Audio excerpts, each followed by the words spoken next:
First, there was the cult favorite, Mystery Science Theater 3000. Now, there's the film crew. Well, hey there, folks at home, and welcome. We're the film crew. Mike Nelson, Bill Corbett, and Kevin Murphy team up once again to ridicule some of the worst films ever made. I'm not wearing underpants. You popped my zit. I cut myself shaving. Okay, worship and stuff. Go. Hey, Tony, bring the camera out here. I want to get a shot of this idiot. Oh, no fair. Come on, show me those switches. Come on. All right. Flippities, it's like 10 degrees. Don't you ever cover up? The film crew, providing commentary tracks for every bad movie that doesn't have one. Hey, I dropped my watch down here. I'm wondering if you got... Hey! Stay where you are. Wow, that came out of me? I gotta cut down on the cheese. It's my drunk aunt at a wedding. I've never wanted to stuff dollar bills into a movie before. The Film Crew, the first 4 DVDs, Giant of Marathon, Wild Women of Wongo, Hollywood After Dark, and Killers from Space. Now available from Shout Factory. Hey, you guys got any baby wipes?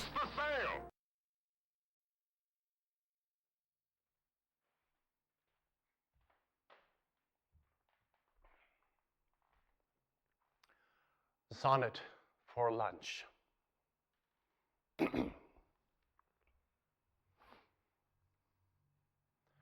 When gilded sun hangs highest in its heaven, and yonder siren sounds the midday hour, I fly on Hermes' feet past Mike and Kevin, and blessed gift of lunch do I devour. Twixt boastful breakfast and oft dour dinner, sweet lunch's angels lavish noontime grace upon the soul of this repentant sinner, anointing bits of mustard on my face. Mein Mittagessen, pranzo, dejeuner, almuerzo, sing we forth with zeal from every nation. We the peckish pray Elysium, bestow fair noontime meal. For less did Menelaus launch his ships. 2 sandwiches, a cookie, and some chips. Oh man, I'm hungry. Okay, cut it.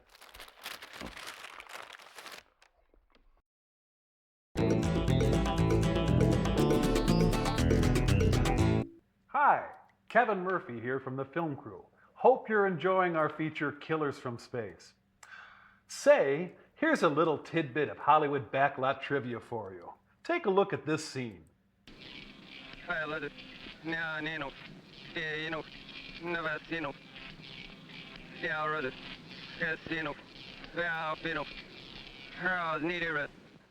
The man there isn't talking some intricate manufactured language like so many Klingon freaks.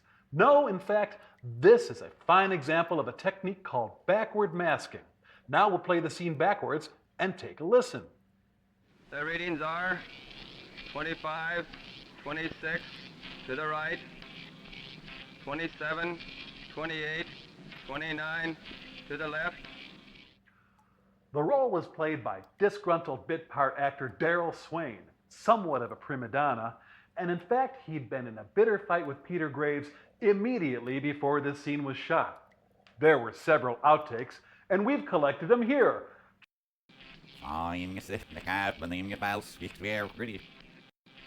Peter Graves keeps slapping me in the back and pissing me off.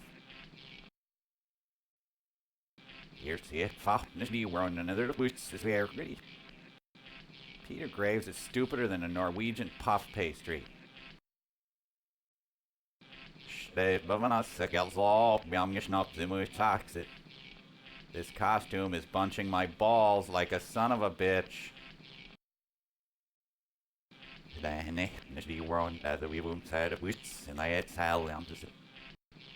This is my last day on this stupid-ass movie with that Norwegian pinhead.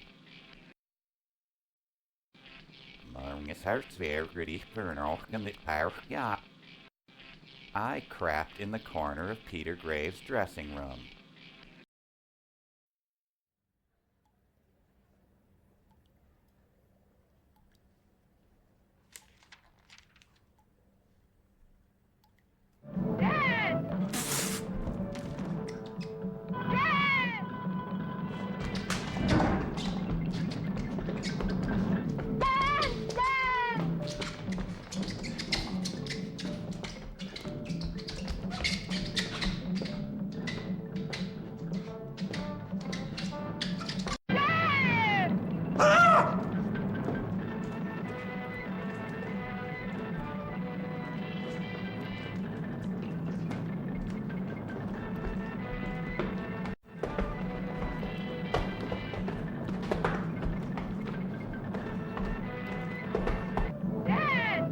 What?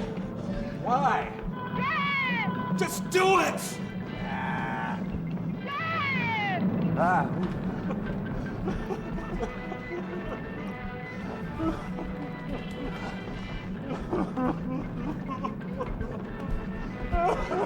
Dad! When will it end? What madness drives her? Just dance! For God's sake, dance!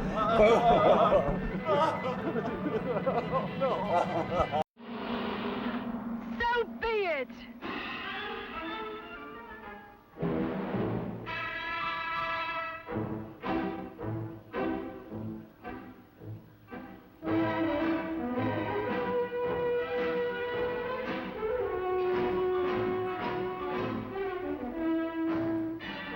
Break it.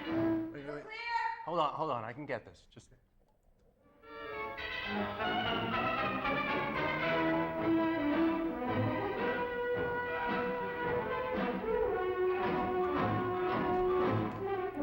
Let's forget it, Bill. Yeah, come on, we'll just try something else. It's fine. Sorry, I can't believe I forgot how to blink. That's Do you just, think we could? No, wait. I got an idea. Remember that spray bottle we used in? Do you have? Yeah, hang on. Sorry, Okay, here we go. No. This is good. This is good. All right, This is gonna work. you Okay. got a couple. Let's go back to Good. one. So just reset? Yeah, we're gonna reset. Can we go back to one, please? Lock it down, run back one. All right. Let's roll camera, Stoney. Sorry, it's embarrassing. Okay, Bill, get in position. Hold. Okay, this is rubbing alcohol. Oh! Okay, hold. Quiet, please. Hold, Bill. Yeah. Action. Great. Let's do it again. Kevin, you crazy son. You blinded me, man. You idiot. Oh, jeez. Crazy mother. My glasses. Oh, leave it alone. What's wrong with you? Well, how about that?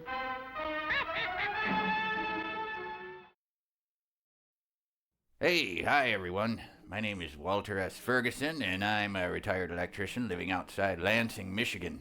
But for a brief time, I was actually an aspiring actor in Hollywood, US of A. I'd gotten back from serving in the Korean War a few years before and was kind of drifting. I'd always enjoyed being in a Christmas pageant in school, so I figured, hey, why not? What? Well, I think they'd find it kind of interesting. Okay, all right. Guess we gotta scoot ahead here a little. These film crew guys don't want to pay an extra night for me at the Days Inn is what I figure. It's okay, though.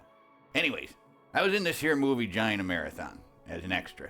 My agent in Hollywood, he actually worked out of a gas station, but he said I'd have to pay my own passage over to Italy where it was filming. I thought, hey, it's a break. I'm not going to pass it up. So I got busy donating my blood to pay my steerage fare, see? Lots of blood. I think, what? All right, sorry. I just think it's a good story. I fell in the ocean over Newfoundland twice, see, and those are the kind of details that make people enjoy these things, I think, but, We don't care. Okay, all right, fine. You don't have to be rude. Okay, we gotta scoot ahead a little here. Oh, yeah, here you go. Battle scenes. Lots of battle scenes. When I got to the set in Italy, the Italian fellers, they sized me up and they said, I guess I don't speak Italian, they said, okay, we got ourselves another Athenian guy here, and, oh, there's me, being an Athens guy, fighting and whatnot, doing my best. Get him, Walter! And I'm gone. So anyways, I was fighting an Athenian guy for a few days, just whacking away with my fake sword at one of them Dago actors playing a Persian, thinking about him, thinking, you poor son of a you-know-what, you gotta wear that damn silly hat, looks like an eggplant. Then what do you know, the next day they says, in Italian I guess, I don't speak it as I said, you're gonna be a Persian today. So then for a few days I'm wearing one of them clowny hats, whacking away with my fake sword at some frog playing an Athens guy. Yep, there I am, right there. Trying to keep the thing on my noggin and still keep whacking at the other guy with the wooden sword. I think his name was Eve or something of that nature. Good guy, little girly but friendly. Yeah, so then I knew they were just gonna put me in wherever they needed me most on any given day, you see, so I had to be flexible and really roll with it. Thought it was great, actually. Lots of on-the-job training, playing lots of parts. Heaven for a fella aspiring towards a position in the acting industry. Quite a ride it was, yep. Oh, this was an interesting thing here. The scenery, the art directing type guys, I guess they didn't get it all built in time, but they had to press on, time is money and all in the film industry. So they needed a statue to make it look all Greek out there, and so This here is me. Yep, that's covered in plaster of Paris. Not very comfortable, but look at me there. What a trooper. Not moving, which was hard for me, given what my mother, bless her soul, used to call my natural fidgetiness. They forgot to give me air holes, too, so I was pretty much dying in there. But you want to get fame, like the black lady says, you gotta start paying. So this is me, paying big time here. Well, what do you know, I forgot about this, but yep, here's me again. This time being a horse, carrying that nice Dago feller. Glad he was light. They ran short of horses on the set, so they suited me up, and in I went. Yep. Not my biggest scene. Not my best, either. I don't think I was very convincing as a horse. I mean, looking at it now, I don't believe me, personally. Not a very honest performance. I mean, geez, will you look at that? What the hell am I doing there? Horses don't do that. That's more of a cow kind of move. Buffalo, maybe. Not horse, truth be told. But in my defense, I didn't have much time to study the real horses on the set, or I would have delivered better. Luckily, I wasn't killed outright during the action scenes like most of them. All of them, actually, now that I think of it. Yep. Tough being a horse, whether you get killed or not. I did learn that. All right now, okay, here we go. This is what I wanted to see. My biggest part. Definitely my best. God, I love playing this monkey.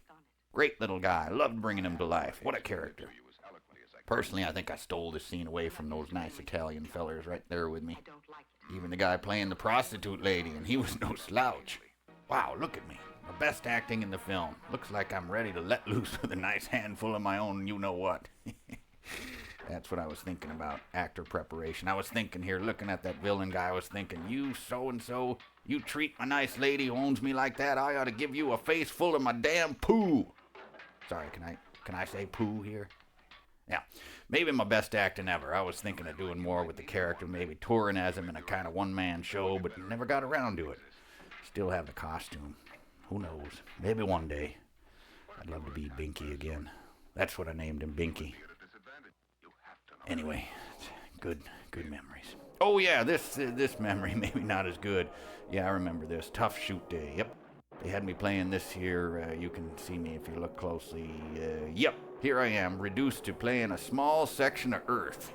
Guess they had some kind of problem getting enough earth, or it wasn't the right color. I don't know what they were jabbering away in Italian and French. I did what I was told.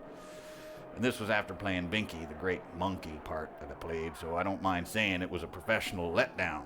They didn't tell me that the chariots would be riding over me either. Oh, look at that. I'm taking it like a trooper, but boy, lots of broken bones there. Pretty much pulverized my skeletal system into a fine powder. Ouch. Had to take the next day off after those chariots pulverized my bones. But hey, no one said show business was going to be easy. Oh, I think this is the last one coming up here. Yeah, that was my final shoot day, end of week 6. After playing that patch of earth, I was ready for anything, but then I saw a bunch of guys wearing those diaper things hanging around the set. I about quit on the spot. I actually spent what was left of my blood donating money to call my agent overseas in Los Angeles, but he was busy changing some lady's oil, so I had to roll with it again. But here's me. I was thinking later, it might not have been so hard to be playing one of them quiffy Greek fighting guys in their underpants themselves, but playing the thing covering him was a challenge in many ways. Yep, I had to paint myself in white body paint and wrap myself around the ass of this guy. Guess they had a shortage of the costumes, or they weren't delivered, or it was just cheaper having me be in the underpants since they weren't paying me anyway. I don't know, as I didn't know that anyone was saying. I don't know, I didn't really know what anyone was saying ever.